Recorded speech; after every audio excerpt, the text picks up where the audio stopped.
Hello everyone, ఎలా ఉన్నారు అంతా? ఈరోజు అయితే ఒక చిన్న టాపిక్తో మీ ముందుకు వచ్చింది మీ రచన. ఇద్దరు ఫ్రెండ్స్ చాలా రోజుల తర్వాత మాట్లాడుకుంటున్నారు.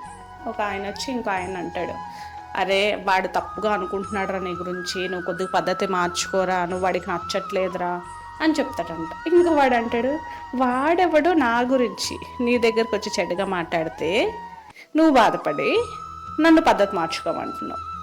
బట్ టెల్ మీ సంథింగ్, నా గురించి అది కూడా నీ దగ్గరకు వచ్చి తప్పుగా మాట్లాడే అంత ధైర్యం వాళ్ళకి ఎలా వచ్చిందిరా? అది నువ్వు ఎలా చేస్తేనే కదా. తెలుసా, నా దగ్గరకు వచ్చి ఎవరు కూడా నీ గురించి తప్పుగా మాట్లాడలేరు. నేను అది ఎలా చేయను, బికాజ్ ఐ రెస్పెక్ట్ యూ. ఈ సిచ్యువేషన్లో పద్ధతులు మార్చుకోవాల్సింది నువ్వు, నేను కాదు. ఓకే, ఆడెవడో అన్నాడు, నీకు బాధ అనిపించింది, చెప్పావు, లీవ్ ఇట్. కానీ ఒక్కటి చెప్పనా, నేనేంటో నీకు కంప్లీట్గా తెలుసు, వాడేంటో నీకు తెలుసు. సో సిచ్యువేషన్ బట్టి అనుంటానా అననా, నా పద్ధతి మార్చుకోవాలా వద్దా అనేది నువ్వు కాస్త ఆలోచించి అప్పుడు డెసిషన్ తీసుకో. రిలేషన్స్ పాడు చేసుకోవద్దురా అని చెప్పి వాళ్ళ ఫ్రెండ్కి చెప్తాడు.